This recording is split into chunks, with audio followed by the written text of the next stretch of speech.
अस्सलामु अलैकुम वरहमतुल्लाहि वबरकातुहू।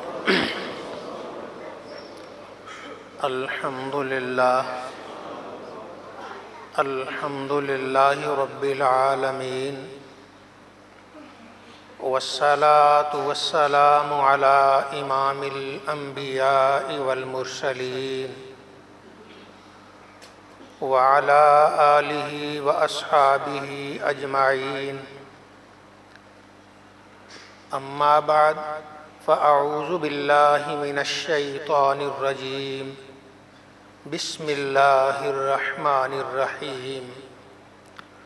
व इन्नका लअला खुलुक़िन अज़ीम। सदक़ल्लाहु मौलानल अज़ीम। अल्लाह रब्बुल इज़्ज़त ने अपने नबी सल्लल्लाहु अलैहि वसल्लम को इस जहां में भेजा, हर किस्म के कमालात से नवाज कर भेजा।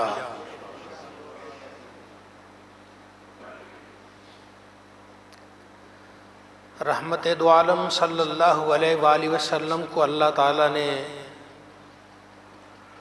खुल्क़े अज़ीम की, अखलाक़ करीमाना की दौलत से भी माला माल फरमाया।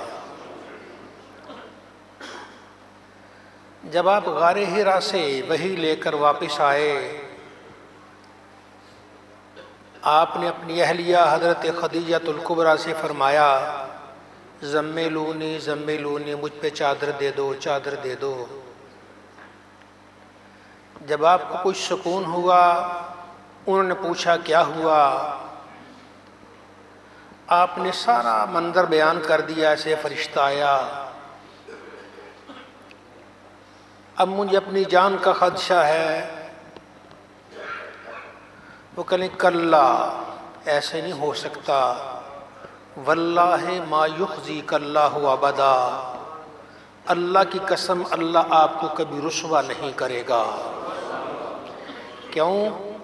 इसलिए इन्नका लतसिलुर रहम, आप सिला रहमी करते हैं। लोग रिश्ते तोड़ते हैं, आप रिश्ता जोड़ देते हैं।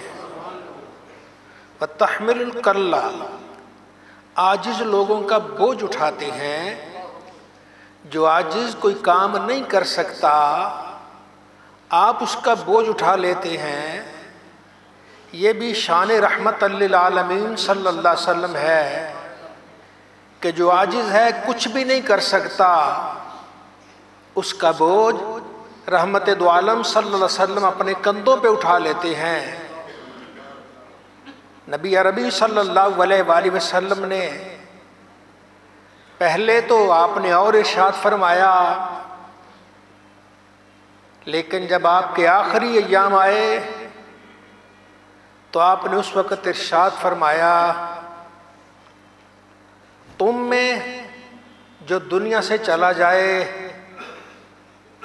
मालो दौलत छोड़ जाए, वो वारसों में तकसीम कर दो। और अगर उस पर कोई माल हो, उसने किसी का कर्जा देना हो, आओ मैं मोहम्मद मुस्तफ़ा उसका कर्जा देने के लिए तैयार हूँ। तो ये रहमत दो आलम सल्लल्लाहु अलैहि वसल्लम की रहमतल लिल आलमीन है कि किसी को भी महरूम नहीं रखा। आजिज़ लोगों का बोझ उठाते हैं और मादूम, फ़कीर और नादार लोगों को कमा कर खिलाते हैं। कमाते हैं, तिजारत करते हैं, तिजारत करके जो फ़कीर नादार लोग हैं उनको खिलाते हैं। तक़रीब दैफ़, आप मेहमान की मेहमान नवाजी करते हैं। व तुइनु अला नवाइबिल हक़, और हक़ की राह में पेश आने वाले मसाइब में आप मदद करते हैं। नागहानी आफात से मुतस्सिरीन लोग हैं, उनकी भी आप मदद करते हैं। ये आपने हज़रत खदीजतुल कुबरा ने आपकी सीरत तय्यबा का नक्शा खींचा कि आप गरीबों पर, नादारों पर, मिस्कीनों पर रहम करने वाले, फ़कीरों का बोझ उठाने वाले, कमा कर देने वाले, हर एक का ख्याल रखने वाले हैं। ये इतना बड़ा आपका वस्फ़ है कि किसी और में क्या नजर आएगा। रहमतल लिल आलमीन जहां जाते आका अलैहिस्सलाम हर एक की झोलियां भर दिया करते थे। मदीना तैयबा के अतराफ में बनु अशजा, इस खानदान का एक आदमी ज़ाहिर बिन हराम उसका नाम है, गरीब है, खाने के मुश्किल पैसे मिलते हैं, शक्ल सूरत भी वाजबी सी है,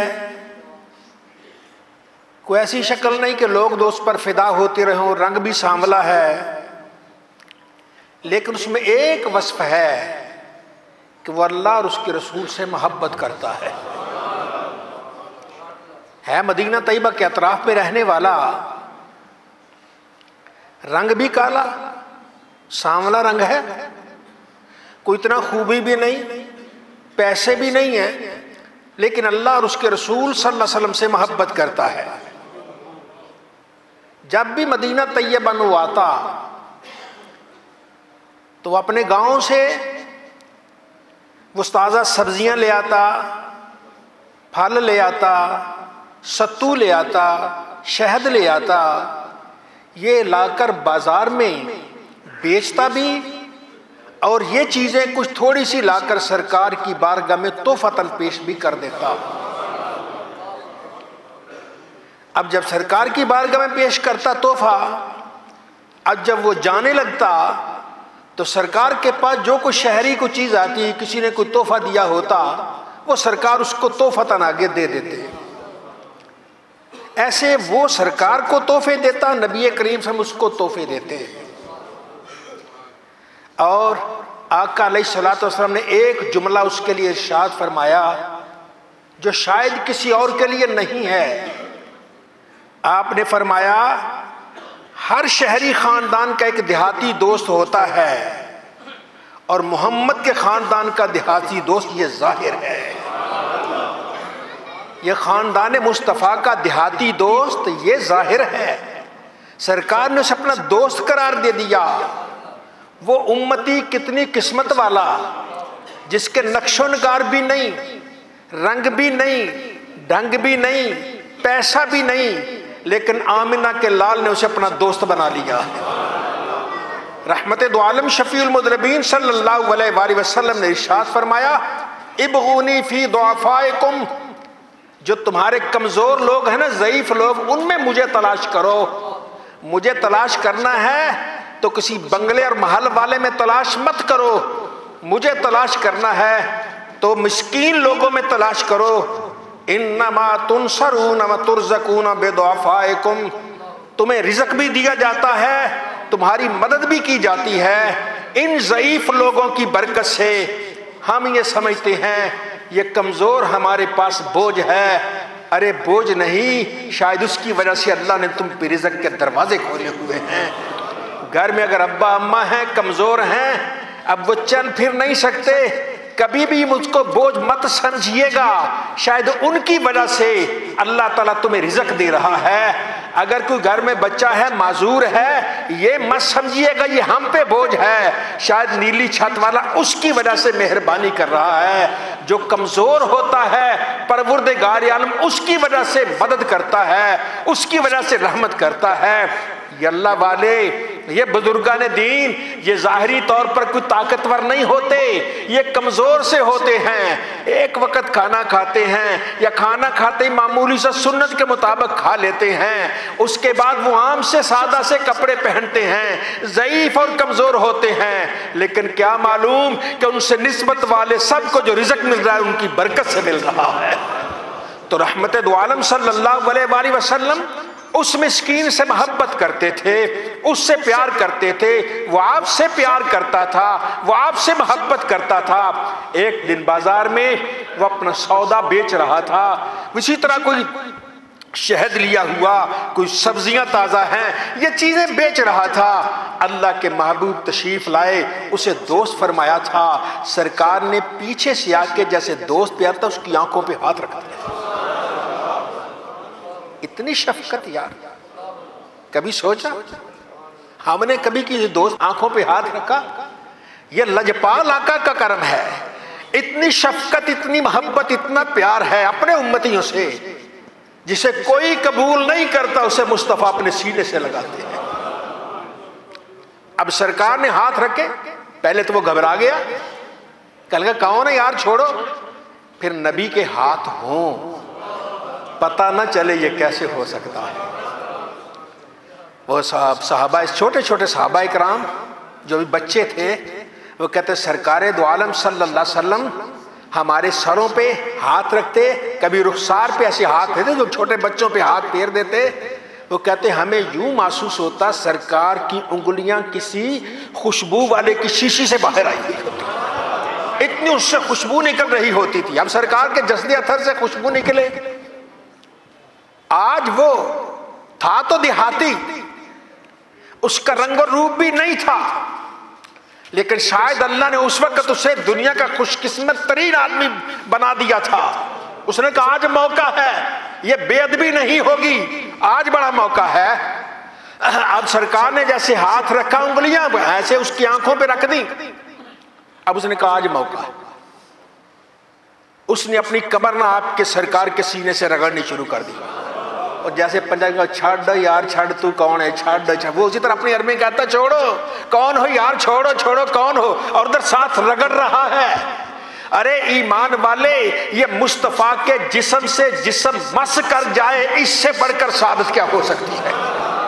रहमत दो आलम शफीउल मुज़नबीन सल्लल्लाहु अलैहि वसल्लम बदर के मैदान में आप लाइनें सीधी कर रहे थे, कुफार तो वैसे ही खड़े, सरकार ने लाइनें बना दी सीधी लाइन, ताकि काफिरों को पता चले कि मुसलमान किसी डिसिप्लिन के पाबंद हैं। लाइन सीधी कर दी। एक सहाबी वो थोड़ा सा आगे निकल के खड़े हो गए। अब एक लाइन और सफ बनी हो, एक आदमी आगे निकला, पूरी सफ का हुस्न खराब हो जाता है। अब सरकार दो आलम सल्लम के हाथ में छोटा सा नेजा था, वो नेजे की लकड़ी कहिए, नेजा आगे से टूटा हुआ, वो नेजे की लकड़ी थी। वो ऐसे आप सरकार ऐसे करते जा रहे थे, जब उसकी बारी तो उसके पेट में ऐसे करके ना कहा इस्तवे या सवाद, और सवाद लाइन में हो जाओ, सीधे हो जाओ, बराबर हो जाओ। तुम एक आगे हो, पूरी लाइन का हुस्न खराब हो रहा है, पीछे हो जाओ, बराबर हो जाओ। अब इतना वो पीछे हो गया, सरकार आगे गया, उसने पीछे से कमीज मुबारक पकड़ ली, कुर्ता पकड़ लिया, पलट के देखा क्या बात है। सरकार आपने अदल का हुक्म दिया, इंसाफ का हुक्म दिया, मुझे इंसाफ चाहिए। फरमाया कैसा इंसाफ, मैंने क्या किया। सरकार ये आपने लकड़ी लगाई है ना, मुझे दर्द हुई है, बदला चाहिए। सरकार ने लकड़ी पकड़ा, ये लो बदला ले लो। उसने कहा सरकार आपके जिस्म पे तो सामान है, जीरा है, मेरा तो जिस्म पे जीरा नहीं है। सरकार ने जीरा की सबके सामने कड़ियां खोल दी, लो बदला ले लो। अब उसके बाद लो बदला, कहेंगे सरकार मेरे जिस्म पे कमीज नहीं है, आपके जिस्म पर तो कमीज भी है। उस रहमत वाले नबी सल्लल्लाहु अलैहि वसल्लम ने ग़ज़वा बदर में मुशरिकीन के सामने भी और मुसलमानों के सामने भी अपनी कमीज को ऊंचा कर दिया, फरमाया ले बदला ले ले। उसने तीर एक तरफ रखा, मुस्तफा के जिस्म से चिमट गया और बोसे लेने शुरू कर दिए। अर्ज की आका मैं बदला सोच भी नहीं सकता, सामने मुझे मौत नजर आ रही है। मैंने कहा और तो मेरे पास कोई अमल नहीं, जाती मर्तबा सरकार के जिस्म को बोसे देता ही चला जाओ। अब जिस्म से जिस्म मस कर जाए, बोसा लिया, और उसे यकीन है मेरे पास और कोई अमल नहीं, मौत सामने है, बख्शे का जरिया होगा तो सरकार के जिस्म को बोसा देना मसूब होगा। अब वो जाहिर था, उसने कहा और तो मेरे पास कोई अमल नहीं, आज जिस्म से जिस्म रगड़ लो, आज बेअदबी नहीं है, आज मुस्तफा ने खुद आंखों पे हाथ रख लिया है। वो ऐसे करता है छोड़ यार कौन है, छोड़ छोड़, और जिस्म रगड़ रहा है। अब अल्लाह के नबी सल्लल्लाहु अलैहि वसल्लम ने फरमाया कौन है जो इस गुलाम को खरीदेगा, कौन है जो इस गुलाम को खरीदेगा। वो कहेंगे यार रसूलल्लाह मुझ काले कलोटे को कौन खरीदेगा, ये जो मुझे खरीदेगा वो घाटे का सौदा करेगा। फरमाया प्यारे ऐसा न कहो, क्या तुम्हें किसी ने कहा कि तुम्हारी कोई कदर मंजिलत नहीं, तुम्हारी कोई कीमत नहीं। तुम अल्लाह के यहाँ बेकार नहीं, तुम अल्लाह और उसके रसूल से मोहब्बत करते हो, अल्लाह के यहाँ तुम बड़े कीमती हो, तुम्हारी कीमत कोई अदा नहीं कर सकता है। जो अल्लाह और उसके रसूल से मोहब्बत करे वो कीमती हो जाता है। और मुस्तफ़ा की जुबान फरमाती है कि इसकी कीमत कोई अदा नहीं कर सकता है। ईमान वाले, तू भी अल्लाह और उसके रसूल से मोहब्बत कर ले, चाहे कोई अमल ना सही, कुछ ना सही, चाहे शक्ल सूरत जैसी सही, कुछ अमल ना सही, लेकिन आमिना के लाल से मोहब्बत कर ले, फिर देख लेना तेरी मंजरत होगी। कोई तुझे माने या ना माने, नीली छत वाला जरूर तुझ पे करम फरमा देगा। तो अल्लाह रब्बुल इज़्ज़त का ये इनाम है, इन्नका लअला खुलुक़िन अज़ीम। ऐ मेरे हबीब, आप तो खुल्क़ अज़ीम पर हैं। गुलामों से प्यार करते हैं। जो आज जो दुनिया में गुलामों से प्यार करता है, जो गुलाम उनके इरशाद पर अमल करता है, कल क़यामत को सरकार सीने से नहीं लगाएंगे? क्या क़यामत को सरकार दस्ते शफ़क़त नहीं फेरेंगे? क्या जो इतनी दूर से जुमा पढ़ने के लिए आते हैं सरकारें द्वारा, सरकार कर्म नहीं फरमाएंगे? वो तो हर एक पे कर्म फरमाएंगे, कर्म फरमाने के लिए तैयार हैं। हम ही ऐसे बन जाएं, कोई चीज ही ऐसी ना हो, वो बगैर किसी सबब के भी वो मेहरबानी करने वाले हैं। आजा, उनसे कूट कूट के मोहब्बत कर ले, इंशाअल्लाह मैदान हशर की सफ़ों में तलाश करके तुझ पे कर्म फरमा देंगे। वो लजपाल आका है, लजपाल परीत नूं तोड़ दे नहीं, जिदी बांह फड़ दे मुड़ छोड़ दे नहीं। व आखिर दावाना अल्हम्दुलिल्लाह।